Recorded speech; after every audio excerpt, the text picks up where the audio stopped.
योग दर्शन कक्षा में आप सभी का स्वागत है। अपना जो सूत्र चल रहा था, क्षण तत् क्रमयो संयमात विवेकजम ज्ञानम।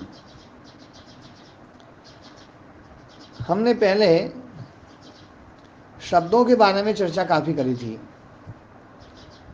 शब्द में जो वर्ण है, क्या वो वर्ण इकट्ठे रहते हैं?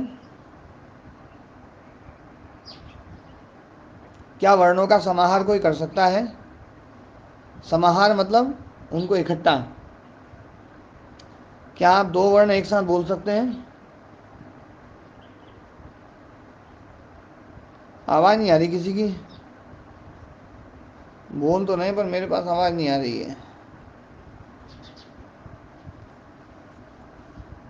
अ वर्ण बोलते समय आ बोल रहा है तो एक ही वर्ण बोला ना, दो वर्ण बोल के दिखाओ एक साथ।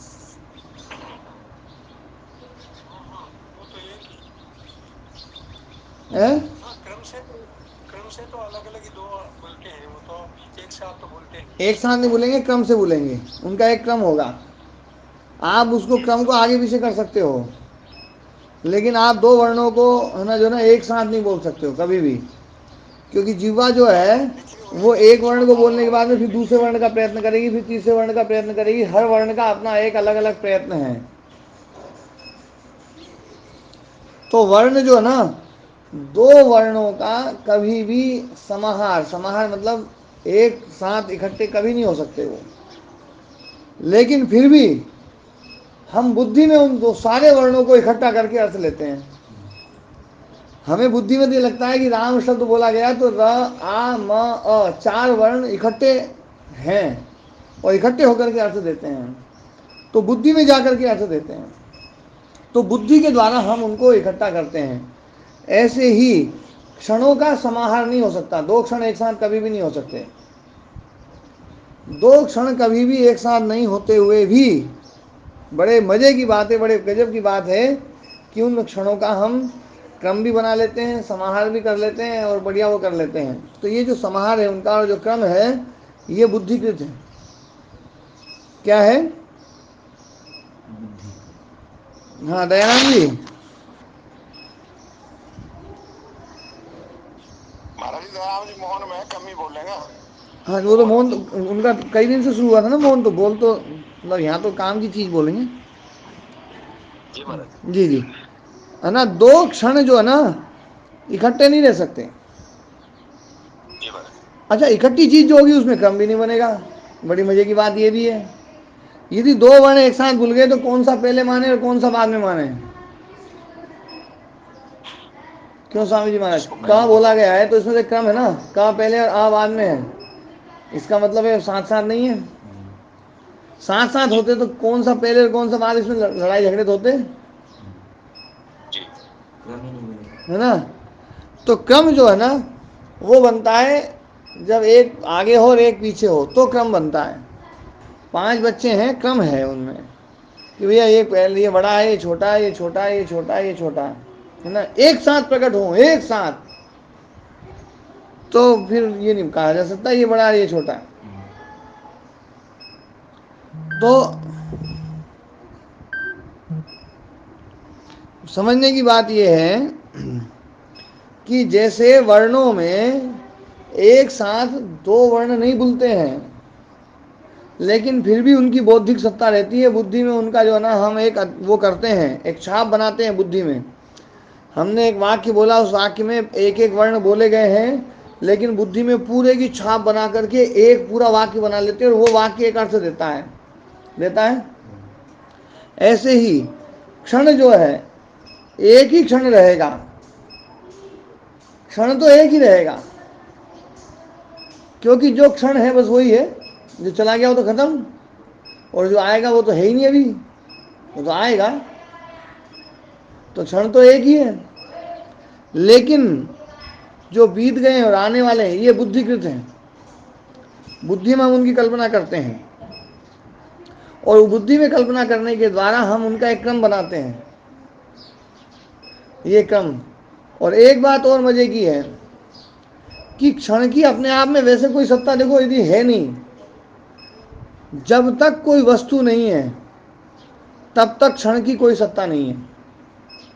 यदि कोई वस्तु ना हो, कोई परमाणु ना हो, कोई परिणाम ना हो दुनिया में, क्या क्षण रहेगा?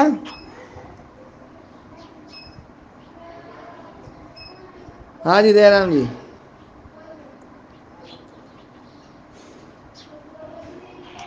जी महाराज जी, नहीं रहेगा। है ना? बिना बिना क्रिया के, बिना गतिविधि के काल की हम कल्पना ही नहीं कर सकते। जी। तो जी महाराज। मतलब काल की जो कल्पना है वो वस्तु के द्वारा है, वस्तु के द्वारा। तो गतिविधि के बिल्कुल देखो, द्वारा। काल जो ना बिल्कुल वास्तव में देखा जाए तो है नहीं। जी महाराज। काल और आकाश, आकाश की क्या कल्पना है?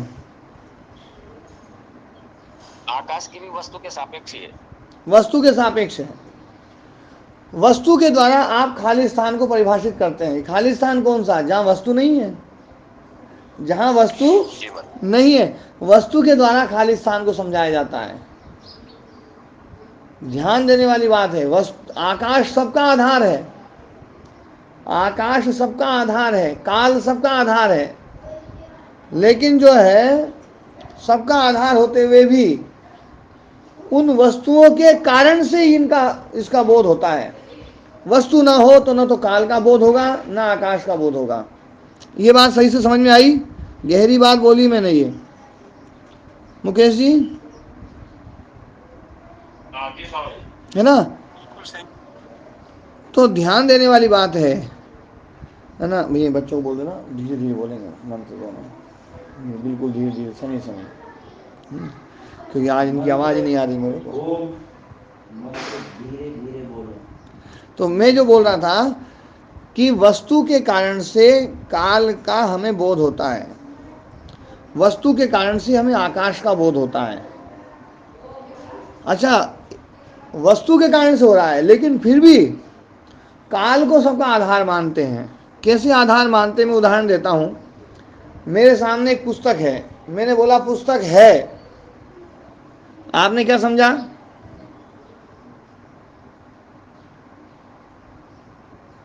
पुस्तक है स्वामी जी, यही समझा हमने कि एक पुस्तक है जिसके बारे में समझे। मतलब आप लोगों ने ये समझा कि पुस्तक वर्तमान कालिक है। हाँ जी। वर्तमान कालिक है क्या बतलाता है मतलब वो वर्तमान काल में है ना? आप बिना वर्तमान काल के पुस्तक को मन में समझने की कोशिश करो। जैसे ही आप पुस्तक की कल्पना करेंगे तत्काल काल जरूर आएगा कि वो है ना? मतलब पुस्तक है ये बात जरूर आएगी। कोई भी वस्तु को आप लोगे, किसी भी वस्तु के बारे में जब आप सोचोगे तो काल अवश्य आएगा। बिना काल के वस्तु की कल्पना संभव नहीं है। और आप ये कहें वस्तु थी, अभी तो नहीं है। वस्तु थी मतलब वस्तु है नहीं, और जो वस्तु है नहीं उस वस्तु के द्वारा थी का बोध कैसे हो सकता है? ध्यान देना, जो वस्तु ही नहीं है वो वस्तु किसी और का बोध कैसे करा सकती है? जो वस्तु है, इस वस्तु के द्वारा हमें वर्तमान क्षण का बोध होता है। जो बताया ना कि परमाणु के द्वारा वर्तमान क्षण का बोध हो रहा है। परमाणु में जो परिवर्तन है, जो क्रिया है, उस क्रिया के द्वारा क्षण का बोध होता है। कल बात आई थी, हाँ या ना? है ना? हाँ, आज आप लोगों की आवाज़ बड़ी धीमी आ रही है, पर ना जो है तो एक मिनट। आकाश जो ना, आकाश बिना वस्तु के कैसे पता चलता है? हम ये तो कहते हैं देखो ये मटका है, ये घड़ा है, ये वो है ना? पर ये खाली जगह है। तो खाली जगह मतलब यहाँ वस्तु नहीं है, आकाश तो है ना? वस्तु नहीं है, ये वस्तु नहीं है। इसके द्वारा हम वस्तु के अभाव के द्वारा हम आकाश को समझने का प्रयास करते हैं। वास्तव में जैसे अनंत क्या है, तो अंत नहीं है, अंत के द्वारा हम अनंत को समझते हैं। ऐसे ही खाली जगह जहाँ वस्तु नहीं है, वस्तु नहीं है, इसके द्वारा हम है ना आकाश को समझते हैं। हम कभी भी ये चीज़ बोलते हैं भैया देखो ये है और ये नहीं है, ये नहीं है, यहाँ कुछ भी नहीं है, ये खाली जगह है, और यहाँ ये चीज़ है, मतलब जो है भाव बोध जो बनता है वो यही बनता है। मैं पहले अपन काल से समझते हैं, काल का बोध कैसे होता है। काल का बोध जो होता है हमें वस्तु के परिणाम से होता है, वस्तु के परिणाम से काल का बोध होता है, परिणाम ना हो तो काल का बोध नहीं होगा। ये बिल्कुल सही बात है, कल समझी थी अपन ने, ये बिल्कुल ठीक है ना। वस्तु के परिणाम के द्वारा काल का बोध होता है, तो वस्तु का परिणाम वर्तमान काल में होगा या भूत और भविष्य में भी होता है। वर्तमान में हो रहा है, वर्तमान में ही होगा। वर्तमान में होगा, परिणाम जो होगा वो वर्तमान में होगा। भूत और भविष्य तो खत्म हो लिया, है ना, वहां वस्तु ही नहीं है। भूतकाल की वस्तु है क्या कोई? आपकी बुद्धि में तो है, लेकिन वास्तव में वस्तु नहीं है। तो वो वस्तु केवल एक विकल्प वृत्ति है, बस केवल एक विकल्प वृत्ति, है ना। यार अपन अंदर चले, बच्चों को जो है ना शोर शराबा करने दें, अपन बच्चों को नहीं रोके, अपन अपन ही चले।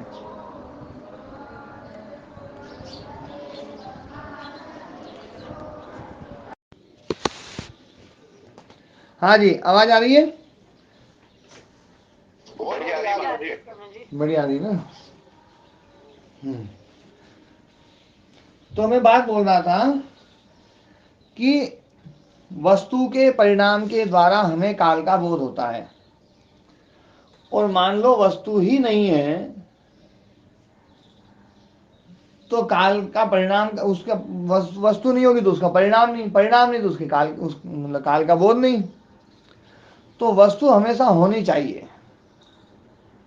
ठीक है, अपन वस्तु थी, इसका मतलब ये कि वस्तु अब नहीं है। ठीक कहते ही ये पता चलता है, क्यों नहीं स्वामी जी, है ना, कि अब वस्तु नहीं है, और वस्तु होगी इसका मतलब ये कि वस्तु नहीं है। तो जो वस्तु है ही नहीं उसके द्वारा काल का बोध कैसे हो सकता है? तो अतीत और भविष्य, भूतकाल और भविष्य काल, ये केवल कल्पना मात्र है, केवल कल्पना मात्र। और किससे कल्पना कर रहे हैं हम, मतलब ये विकल्प वृत्ति, और एक वस्तु के विकल्प, मतलब वस्तु के द्वारा हम उसको समझने का प्रयास कर रहे हैं जो वस्तु खुद नहीं है। तो जो वस्तु खुद नहीं है, हमने कहा कि भैया वस्तु, बोले ये घड़ा था, ये घड़ा था, ये जो वाक्य हम बोल रहे हैं ये विकल्प वृत्ति है। विकल्प वृत्ति है या नहीं है जी दयाराम जी? जी महाराज 100%। 100% विकल्प वृत्ति है ना, कि वस्तु, मतलब ये घड़ा था, अब घड़ा है नहीं, केवल शब्द के द्वारा हम समझ रहे हैं बुद्धि में कि भैया वस्तु वो थी, ना, अब नहीं है, चली गई, बुद्धि के द्वारा समझते हैं। वस्तु तो शून्यता है, वस्तु तो है ही नहीं अब, तो ये विकल्प वृत्ति है। महाराज जी काल को बिना वस्तु की गति या वस्तु के सापेक्ष नहीं समझा जा सकता, उसके मतलब अपेक्षा के बिना। हाँ, वस्तु को, यदि वस्तु नहीं है तो बुद्धि में वो वस्तु समाहित है, उससे हम उसको, तो बड़े मजे की बात है कि बिना वस्तु के हम काल को नहीं समझ सकते, पर बिना काल के वस्तु को नहीं समझ सकते हैं। ये बात भी मैंने बताई। दोनों एक दूसरे पर अन्योन्याश्रित है, अन्योन्याश्रित हैं, लेकिन फिर भी काल ही सबका आश्रय बनेगा, वस्तुएं आश्रय नहीं बनेंगी। कैसे, ये भी मैं समझाता हूं। देखो एक तीसरी बात बता रहा हूं मैं, वस्तु के द्वारा काल को जरूर समझते हैं, पर वस्तु काल का आधार नहीं है, काल ही वस्तु का आधार है। जैसे हम बोलते हैं भैया ये ना खंबा है, तो खंबा है तो हमें पता चलता है खंबा वर्तमान कालिक है, वर्तमान काल में खंबा है, तो वर्तमान काल में खंबा है, वर्तमान काल उस खंबे का आधार बन रहा है, बन रहा है ना। लेकिन काल है, इसको कहने में कोई वस्तु आधार नहीं बन सकती है, है कि नहीं बात सही? हर वस्तु को समझने के लिए आपको काल का आधार लेना पड़ेगा, इसलिए काल सबका आधार है, पर काल खुद है ना, काल का कोई आधार नहीं, काल सबका आधार है। बहुत गहरी बात बोल रहा हूं, इसमें और समझना पड़ेगा, चिंतन तो जरूर करना पड़ेगा, पर वास्तविकता ये है कि इसलिए महाराज जी ईश्वर का भी एक नाम काल रखा है। हाँ, हम जो है ना, जो भी बोलते हैं, कोई भी चीज बोलते हैं हम, तो हम वस्तु को काल के द्वारा समझते हैं। और काल जो है ना, अपने आप में कोई वस्तु नहीं है, काल अपने आप में कोई वस्तु नहीं, केवल एक बौद्धिक पदार्थ है, अमूर्त पदार्थ है, बुद्धि में आया हुआ है, निरंतर निरंतर निरंतर निरंतर बदल रहा है, बदल रहा है, बदल रहा है, बदल रहा है, निरंतर चल रहा है, निरंतर चल रहा है, बड़े वेग से चल रहा है। बड़े वेग से, कैसे वेग से चल रहा है? जैसे आप लोगों ने देखा होगा कि विद्युत तरंगों की फ्रीक्वेंसी होती है, और जितनी उसकी फ्रीक्वेंसी तेज होती है, वो विद्युत तरंग में उतनी ही वो ताकत से चलती है। ये पता है या नहीं पता है? महाराज जी विद्युत तरंग की जितनी गति तेज होगी उतनी उसकी लंबाई कम हो जाएगी और उसकी ताकत बढ़ जाएगी। नहीं, मैं जो अभी समझा रहा हूँ ना, वो मैं ये समझा रहा हूँ कि उसमें फ्रीक्वेंसी होती है, फ्रीक्वेंसी मतलब जो वो लाइनें होती है ना, ऊपर नीचे ऊपर नीचे ऊपर नीचे, तो ऊपर नीचे लाइन, मान लीजिए 1 फीट में 10 लाइनें हैं, तो 1 फीट में 10 लाइनें हैं या 12 लाइनें हैं, तो हर लाइन 1-1 इंच पर है। तो यदि वो फ्रीक्वेंसी 1 फीट में 12 लाइन है, तो इसका मतलब है कम लाइन है, तो वो जो है ना, जो है ना, वो विद्युत जो है ना ज़्यादा दूर तक नहीं जाएगी। लेकिन जैसे ही फ्रीक्वेंसी है ना, जो है ना, बढ़ेगी, 1 फीट में 100 हो जाए, तो 100 हो जाए, तो वो विद्युत जो है ना ज़्यादा दूर तक जाएगी। और महाराज जी हाँ जी, इसको साइंस विज्ञान की भाषा में हर्ट्ज कहते हैं। जैसे हमारे यहाँ विद्युत है वो 55 हर्ट्ज की है। हाँ, हर्ट्ज का मतलब 1 सेकंड में वो उतनी बार फ्लक्चुएट होती है। हाँ, जी बिल्कुल सही कहा। तो ना, तो जो है, जिसकी जितनी फ्रीक्वेंसी, जितने हर्ट्ज, वो विद्युत उतनी तेज गति से चलेगी। अब हमारी जो, जैसे हमारे घर में जो विद्युत आती है 250 वोल्ट से लेकर के और 400, उसका वो है ना, वो रहता है वोल्ट, जो है ना, वोल्ट अलग होता है, वाट अलग होता है।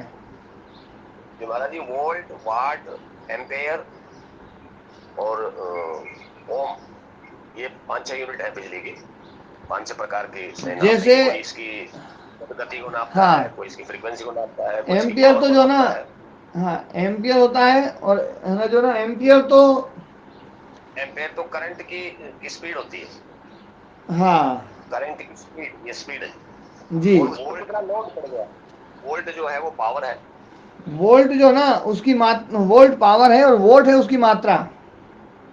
जी वाट जो है कितना खर्च हो रहा है उसको जैसे मैं बताता है। उदाहरण देता हूँ, ये सब बिल्कुल अच्छे से समझेंगे, ऐसे तो जो अनाड़ी लोग हैं ना, वो नहीं समझेंगे। जो खिलाड़ी लोग हैं ना, विद्युत के, बिजली के खिलाड़ी होते हैं ना कुछ, वो तो समझते हैं। मैं जी उसको महाराज उदाहरण जी। से समझाता हूँ। जैसे पानी है, जी महाराज जी। पानी है, पानी अपन चलाते हैं नलकी में, तो नलकी में धीरे पानी चलता है, तेज भी चलता है। तो जो प्रेशर होता है ना, उसका पानी का प्रेशर, धीरे आ रहा है, जोर से आ रहा है, और जोर से आ रहा है, और जोर से आ रहा है, तो ये है वोल्ट। ये उसका प्रेशर है कि कितनी जोर से आ रहा है ना। 250 पे आ रहा है, 1300 पे आ रहा है, 1100 पे आ रहा है, 11,000 में आ रहा है, 2.5 लाख में आ रहा है, 33 लाख, 33,000 में आ रहा है। ये सब जो ना, ये वोल्टेज है ना, उसका कितना वोल्टेज ना, जो है ना, कितने प्रेशर से है। तो पानी का प्रेशर जितना होगा, पानी उतनी दूर तक जाएगा। पानी का जितना प्रेशर होगा, आप दबाएंगे पाइप को, एकदम बिल्कुल पिचकारी मारेगा जोर से, और प्रेशर कम होगा तो धीरे जाएगा। दूसरा बात है, पाइप का जो है ना, मतलब पानी में प्रेशर भले ही ना हो, लेकिन पानी की अधिकता, जैसे प्रेशर होता है, एक है ना 2.5 इंची का जो पाइप है, उस 2.5 इंची के पाइप में पानी चल रहा है, और एक, मतलब एक बगल में एक टंकी रखी हुई, इस टंकी से वो जुड़ा हुआ है, और नीचे से वाल खोला, तो उसमें पानी बहुत जोर से आएगा, मतलब पानी खूब आएगा, खूब आएगा, लेकिन उसमें प्रेशर नहीं होगा। इतना प्रेशर भी नहीं होगा कि उसमें पाइप जोड़ करके उस टंकी से ऊपर करें तो वो पानी ऊपर चढ़ जाए टंकी के ऊपर। टंकी के ऊपर चढ़ ही नहीं सकता, क्योंकि टंकी का जो लेवल है उससे ऊपर तो पानी जा ही नहीं सकता। तो उस पानी में प्रेशर नहीं है। वो जो कार धोने वाली जो मशीन में जो प्रेशर निकल रहा है ना, वो तो बहुत भयंकर प्रेशर है, लेकिन उसमें पानी निकल रहा है धीरे से। यदि आप उससे बाल्टी भरेंगे तो बाल्टी बहुत देर में भरेगी, और वो जो 2.5 इंची का पाइप है वो वाल खोल दिया उससे तुरंत भर जाएगी। तो प्रेशर भले नहीं है, लेकिन पानी की अधिकता है। तो पानी कितना है, पानी की जो मात्रा है ना, वो है वाट, बिजली की मात्रा। एक बिजली का प्रेशर हो गया, एक बिजली की मात्रा हो गई। फिर प्रेशर और मात्रा के साथ में पानी लाते हैं तो एक पाइप का भी रोल होता है, कि पाइप 2.5 इंची है, 4 इंची है, 5 इंची है, 1 इंची है, वो है। तो ये जो है ना जो है, ये जो हम जो उसका जो ना उसकी मात्रा को है जो ना मतलब बढ़ा करके लाते हैं, चौड़ाई में लाएंगे, कम में लाएंगे, ये शायद एम्पियर है। क्यों जी? महाराज जी एम्पेयर जो है वो ये बताता है कि एक काल विशेष में वो कितना वहां से बाहर निकल रहा है। हाँ, ये छोटी पाइप में लगाएंगे तो स्पीड से निकलेगा, तो एम्पेयर उसको एम्पेयर ज्यादा बोलेंगे। और यदि बड़े पाइप में से तो जब निकालेंगे ज़्यादा बिजली को, ज़्यादा निकालना होता है तो उसमें जो तार होता है ना, तार यदि छोटा रहेगा तो तार को फूंक देगा, इसलिए तार का हम बढ़ाते हैं, जी जी है ना। जी तो महाराज तार जी, का जो ये बढ़ाते हैं सारी वो पाइप का साइज हो गया। महाराज ये सारी यूनिट्स एक दूसरे पर आधारित है, एक दूसरे पर की आधारित है, सब अपेक्षा सापेक्ष हैं। अपेक्षा रखती है, अपेक्षा रखती है। जी जी जी। अब अभी तो ये अपन ने चलो ये चर्चा थोड़ी सी कर ली। मैं एक बात कह रहा था कि जो फ्रिक्वेंसी है, जो आपने बताया था हर्ट, जो है ना, हर्ट ही बताया था ना। जी महाराज जी, हर्ट्स HERT। हाँ, हर्ट्स जो है ना, यस। कई सारी वो होती है ना, इसलिए बहुवचन लगाना पड़ता है। हर्ट्स जो है ना, तो जितनी ज़्यादा हर्ट्स होगी उतनी ज़्यादा दूर तक बिजली जाएगी। हमारे जो हम घर में जो प्रयोग करते हैं बिजली, इसकी हर्ट्स कम होती है, इसलिए यदि इस बिजली को आपको कहीं पर भेजना हो तो दूर जाते जाते ये बिजली खत्म हो जाएगी, वो पहुंच ही नहीं पाएगी वहां तक।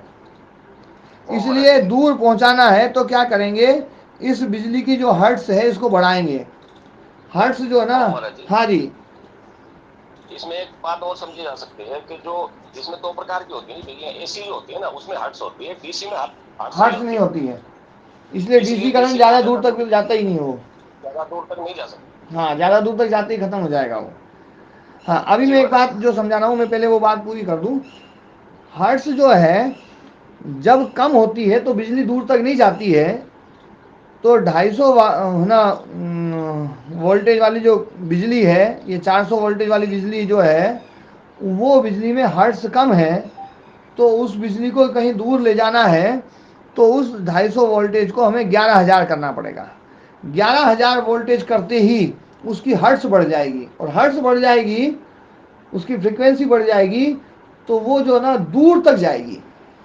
और ज़्यादा दूर ले जाना है तो 11,000 भी फेल हो जाएगा, तो फिर उसको 33,000 करेंगे। इसीलिए पावर हाउस में जो बिजली जनरेट होती है वो होती तो बिल्कुल है ना बहुत कम हर्ट्ज में, लेकिन उसको फिर बढ़ाते हैं, और बढ़ा करके उसको जो ना इतनी बढ़ा देते हैं, इतनी बढ़ा देते हैं कि 2.5 लाख वोल्टेज कर देते हैं, 5 लाख वोल्टेज कर देते हैं। और फिर जो बड़े बड़े तार होते हैं दूर में जो ना, वो ले जाते हैं, तो वो उसमें फ्रिक्वेंसी हर्ट्ज इतनी तेज होती है कि वो तार भी हिलता चर्र की आवाज आती है ना, वो तार भी हिलता है। तो वो जो मतलब हर्ट्ज जो बढ़ती है तो वो बहुत दूर तक जाती है। अब मैं ये बताना चाह रहा हूं कि काल की जो हर्ट्ज है, तो अब मैं ये बताना चाह रहा हूं, आवाज बीच में कट गई होगी, फोन आ गया था। है। चल रही है। आ रही है महाराज जी। हाँ, अब आ रही आ है। रही है। तो है ना, काल की हर्ट्ज कितनी हो सकती है? जो क्षण है वो क्षण सोच से बाहर है महाराज जी, है, सोच से बाहर है महाराज जी। सोच से बाहर है। अपन ये सोचते हैं, देखो 1 घंटा जो ना इतना बड़ा है, घंटे से मिनट कर दिया, मिनट से सेकंड कर दिया, सेकंड का भी है ना मिनी सेकंड कर लिया, और भी कम कर दिया। यहाँ तो ये कल्पना से परे बता दिया इन्होंने कि भैया क्षण जो है ना, बस आप जितना कम से कम समय में आप है ना जो है ना परिणाम को महसूस कर सकते हैं, वो क्षण है। अब वो व्यक्ति जो भी जितना ज़्यादा जागरूक होता जाएगा, जितना ज़्यादा योगी होता जाएगा, वो उतने कम क्षण में उसको है ना वो महसूस कर सकता है। तो क्षण की जो ना, जैसे पॉइंट कितना बड़ा होता है,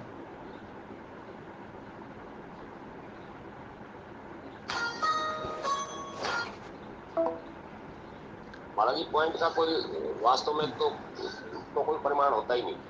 पॉइंट जो ना, जिसकी आंख बिल्कुल बूढ़ी है, बहुत कम दिखाई दे रहा है, उसको पॉइंट बड़ा बनाना के देना पड़ेगा। उसके लिए पॉइंट जो ना थोड़ा बड़ा रहेगा। जिसकी आंख तेज है उसको कम और कम कर सकते हैं ना। पॉइंट की अपनी कोई वो नहीं है कि कितना हो सकता है, ये विकल्प वृत्ति के द्वारा आप समझते हैं। पॉइंट तो महाराज एक केंद्र है ना, और केंद्र का तो कोई परिमाण होता नहीं। कोई परिमाण नहीं, कितना छोटे से छोटा हो सकता है, ये विकल्प वृत्ति है। ऐसे ही क्षण जो है ना, क्षण की भी, क्षण का परिणाम कितना हो सकता है, ये विकल्प वृत्ति है। आप है ना कुछ कर ही नहीं सकते हैं। इसलिए क्षण की जो फ्रिक्वेंसी है, हर्ट्ज जो है ना, कि एक क्षण एक क्षण एक क्षण एक क्षण एक क्षण एक क्षण, ये इतना बारीक है, इतना बारीक है, इतना बारीक है, इसलिए इतनी दूर तक जा रहा है कि आज तक खत्म ही नहीं हुआ है। क्योंकि हर्ट्ज बहुत तेज है, इसकी कल्पना से परे है। आप कल्पना नहीं कर सकते कि कितनी हर्ट्ज हो सकती है। कर सकता है कोई कल्पना? नहीं कर सकते। है? हाँ जी, मदन मोहन जी आपका हाथ उठा हुआ है जी। प्रणाम महाराज जी। प्रणाम जी। चरण मित्र। हाँ जी। हाँ महाराज जी, हाथ तो मैंने दूसरे प्रश्न के लिए उठाया, लेकिन उससे पहले मैं थोड़ा सा ये, आप यदि आज्ञा दें तो, ये करंट वोल्टेज हर्ट्ज है ना, इसके बारे में चर्चा अपन बाद में करेंगे। करंट के बारे में अपना विषय भटक जाएगा। बाद में करेंगे। हाँ, अभी क्षण की बात जो ना, इसीलिए मैं उस विषय को नहीं ला रहा। हाँ। मेरा एक पॉइंट था महाराज जी, कि जो समय है ना, उसका जो मापन है, वो तो दो घटनाओं के जो बीच जो काल है ना, उससे होगा ना जी। मतलब जो क्रिया, जो परिणाम आ रहा है ना, पहले वाला परिणाम बदल गया और दूसरा आ गया, बस वो क्षण हो गया। क्षण मतलब ना, हाँ जी, मतलब जी, समय का मापन दो जो परिणाम है उनके बीच में जो रहेगा उससे नापा जाएगा ना। उससे नापा जाएगा। और वो जो चीज है ना, वो कितनी हाँ, दो घटना, मतलब केवल वस्तु से नहीं, मेरे ख्याल में दो जो घटना हो गई है उनके बीच का जो समय होगा उससे नापा जाएगा। वस्तु के परिणाम से। हाँ, वस्तु के परिणाम, और परिणाम वस्तु में है। जी जी जी महाराज। इसलिए वस्तु जो ना, वस्तु कारण बनती है क्षण का। लेकिन है ना, ये बात होते हुए भी है ना, मैंने एक बात बताई थी कि क्षण सबका आधार है, क्षण का कोई आधार नहीं है। मदन मोहन जी, आपकी इसमें आवाज ज्यादा आ रही है। आज शायद आप यात्रा में हैं। महाराज जी, मैं यात्रा में हूँ। गंगोत्री 4 धाम यात्रा चल रही है। अच्छा अच्छा, गंगोत्री, यमुनोत्री, केदारनाथ, बद्रीनाथ। ठीक है महाराज जी। ठीक है। तो मैं बात कह रहा था कि काल सबका आधार है, पर काल का कोई आधार नहीं है। ये बात भी बड़ी गजब की है। दूसरी बात, हम काल को समझते हैं वस्तु के द्वारा, क्योंकि हमारा सामर्थ्य नहीं है काल को समझने का। हम वस्तु के द्वारा काल को समझते हैं।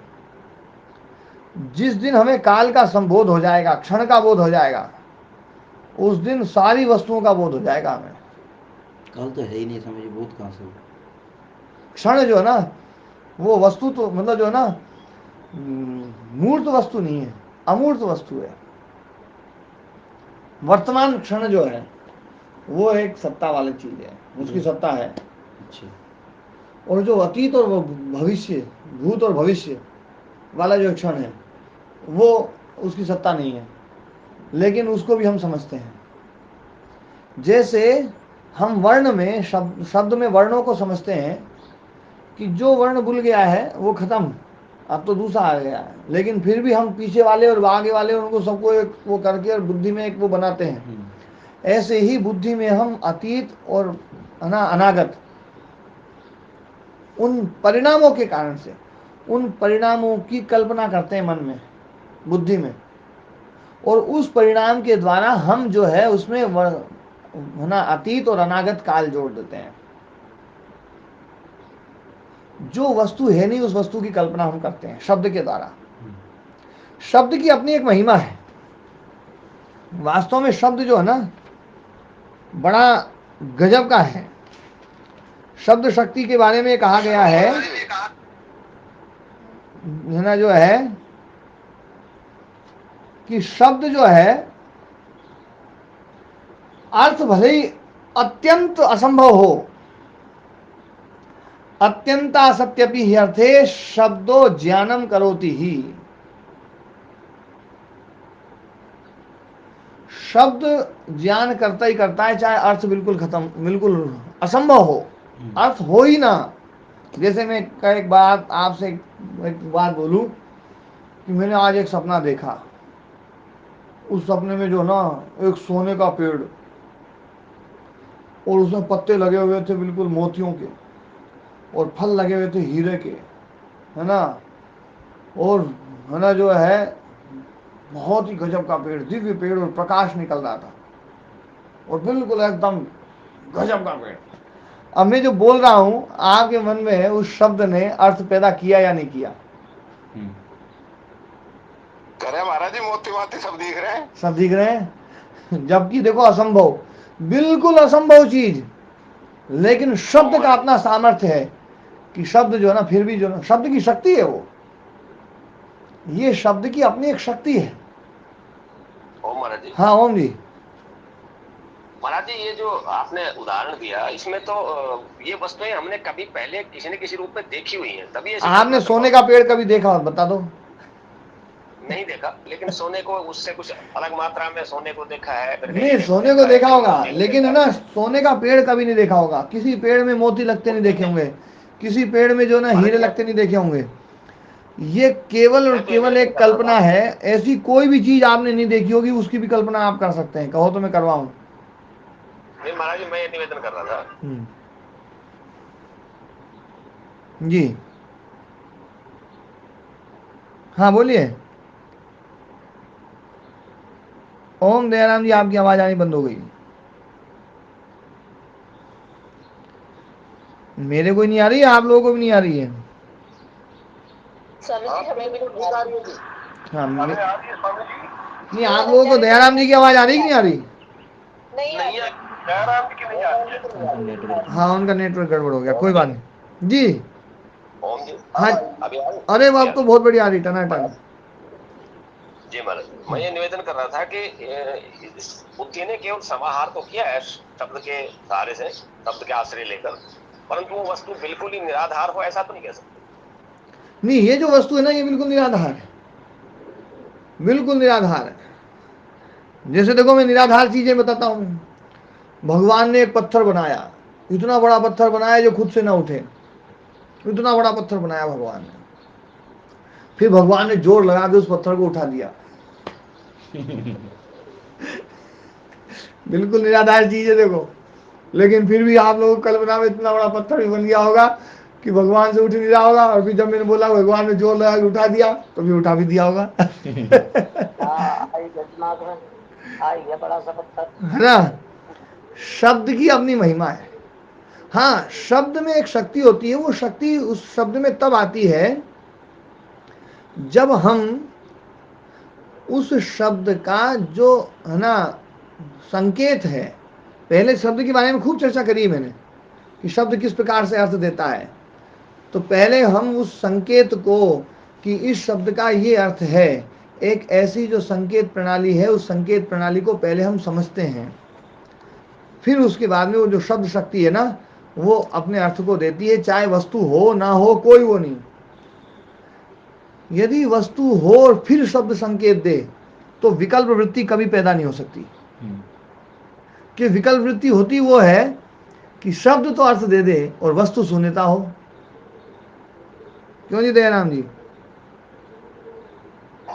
जी महाराज जी, बिल्कुल ठीक है, परंतु मैं वही प्रश्न बार बार करूंगा। आप जो कहना चाह रहे हैं ना, वो भी मैं समझ रहा हूं कि हमने उस प्रकार की वस्तुएं देखी हैं, पर वस्तुएं उस प्रकार की देखी, वो वस्तु नहीं देखी है। जी, बहुत सारी चीजें देख रखी, सोना देख रखा है, पत्ते देख रखे हैं, है ना, हीरे देख रखे हैं, वो देख रखे हैं, पर शब्द, पेड़ चाहे सोने का नहीं देखा, लेकिन सोने को, उस प्रकार के पेड़ को हम तो हमने देखा है। वो तो मैंने कहा ना, शब्द ने, हर शब्द का अपनी जो शक्ति होती है, वो शक्ति प्रकट होती है संकेत के द्वारा। वो संकेत आपने पहले जान रखा है, उसी संकेत में आप उसको बोल रहे हो कि मैंने हमने देख रखी चीज, मैं बोल रहा हूं उसको संकेत के रूप में, है ना। जी महाराज।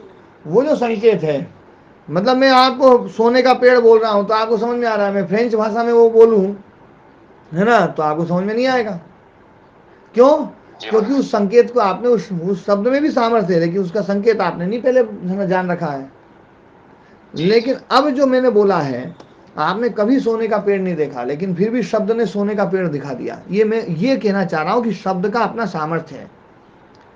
देखो, जी कुछ चीजें ऐसी हैं, शब्द है, काल है, आकाश है, ये ऐसी चीज है जो बड़ी गजब की है, और इसके द्वारा सारा व्यवहार होता है।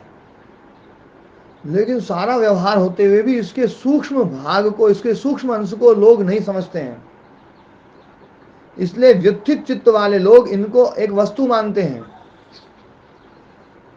ओम गुरुदेव नमस्ते। अब शब्द नाम की कोई मैं वस्तु नहीं जानना है। चाह रही हूँ ओम गुरुदेव, हाँ, एक मिनट जिस माता जी, एक भाषा मिनट को आप माता जी, माता समझते जी ना रुको, उसका एक अर्थ माता जी मैं रुको रुको, सुनेगा। एक मिनट रुको, है ना। वस्तु जैसे जैसे शब्द अपने आप में कोई वस्तु नहीं है, आप, है ना, जो ना, शब्द कोई वस्तु नहीं है, क्योंकि कभी एक साथ पैदा होते ही नहीं वर्ण। एक वर्ण आता है, दूसरा वर्ण आता है, तीसरा आता है, चौथा आता है, पांचवा आता है। शब्द क्या है? ये तो बुद्धि के द्वारा एक कल्पना मात्र है ना। जैसे काल के लिए, आकाश के लिए मैं बोल रहा हूं, तो ये मूर्त रूप नहीं है, ये अमूर्त रूप है। कितनी गजब की बात है कि शब्द जो है, मतलब एक शब्द, वाक्य तो बहुत दूर की बात है, एक शब्द जो ना, क्योंकि दो शब्द एक साथ दो वर्ण एक साथ नहीं होते हैं, जैसे दो क्षण एक साथ नहीं होते हैं। क्षण को कितना काट दो, कितना काट दो, कितना बारीक कर दो, कितना बारीक कर दो, कितना बारीक कर दो, मतलब इतना बारीक कर दें, इतना बारीक कर दें क्षण को, हमने वो पता ही नहीं चले। लेकिन फिर भी हम उन सबको जोड़ लेते हैं, और उन सबको जोड़ करके व्यवहार करते हैं, और अपने को लगता भी है हाँ काल नाम की कोई वस्तु है। ये व्युत्थित चित्त वालों के लिए, ये जो एक बात कही थी ना कि व्युत्थित दर्शनानाम लौकिका नाम व्युत्थित दर्शनानाम वस्तु स्वरूप इति अवभासते, जिनका व्युत्थित स्वरूप है, व्युत्थित स्वरूप व्युत्थित दर्शन मतलब उखड़ा हुआ दर्शन जिसका है, ऊपर ऊपर फोरा फोरा दर्शन है जिसका, जिन्होंने इन चीजों पर विचार नहीं किया है, उनके लिए तो ऐसा लगता है कि काल, वर्तमान काल, भूतकाल, भविष्य काल, ये तीनों काल हैं। पर वास्तव में है तो वो तो एक क्षण ही है, और वो कितना छोटा हो सकता है कल्पना नहीं कर सकते आप। इतना छोटा है कि उसको कोई बोले भैया ये क्षण इतना, वो तो गया खत्म, कोई बता नहीं सकता। तो समझिए वर्तमान नहीं रहा, फिर भूत और भविष्य ही तो है। ये भी बात एक गजब की है कि वर्तमान अपने आप में कुछ नहीं है, जो कुछ भी है भूत और भविष्य, ये भी बात बोली जाती है कि वे काल चल रहा है।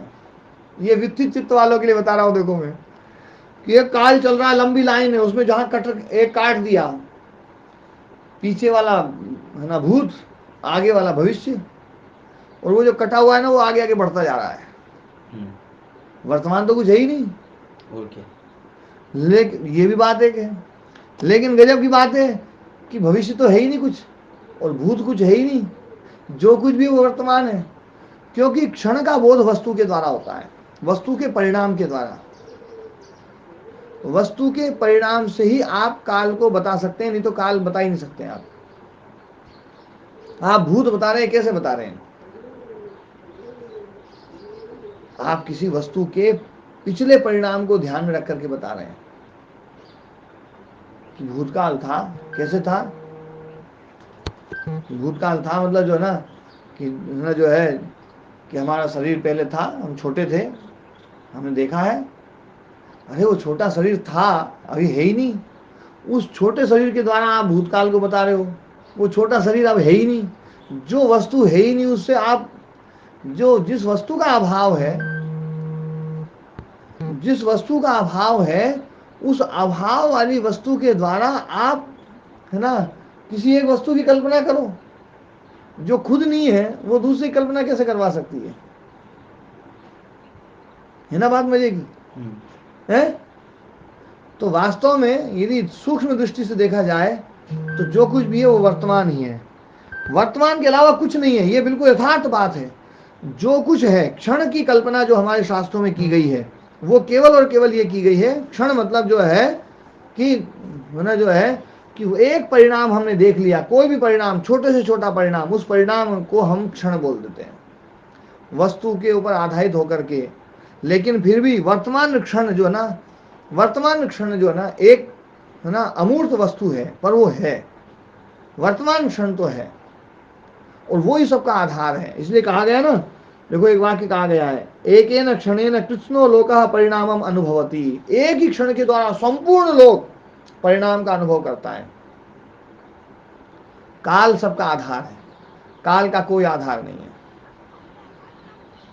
आज जो है ना काल के ऊपर थोड़ी सी चर्चा मैंने मतलब ये करी है, सूक्ष्म रूप से है थोड़ी चर्चा जो है ना, और ये मतलब जो है वास्तव में मतलब थोड़ी है ना ज़्यादा क्लिष्ट भी हो सकती है, लेकिन कईयों को समझ में भी आई होगी। पर ये जरूर समझ में आया होगा कि हमारे ना मनीषी लोग, हमारे पूर्व वाले जो ऋषि महर्षि, हाँ खोलो खोलो, है ना जो है ना किसको है ना भवतः ज्वरम अनुभवती, भवान ज्वरम अनुभवती भो अस्तु अहम पश्चात किंचित तिष्ठतु। तो मैं ये कह रहा था कि आप लोगों ने काल के बारे में थोड़ी विवेचना सुनी है, लेकिन फिर भी ओ महाराज जी, हाँ ओम जी, महाराज जी काल भी फिर नित्य वस्तु हुआ, नित्य वस्तु है ना? हाँ काल तो है ही, काल वस्तु है। कल इस सूत्र को फिर पढ़ेंगे अपन। इस सूत्र में जो भाव है ना, जो सार भाग, वो सार भाग, अब ये सारी चीज समझते हुए उसके बाद में फिर जो है ना काल को है ना जो है ये सूत्र को समझेंगे और सूत्र का भाव समझेंगे तो शायद ज़्यादा समझ में आएगा। पर आज जो है ना, आज जो है ये बात थोड़ी काल के बारे में समझा दी है ना। ठीक है, आज पाठ को यहीं विराम करते हैं, समय काफ़ी हो गया। जी प्रणाम महाराज। हाँ ओम प्रणाम, आयुष, सभी को प्रणाम।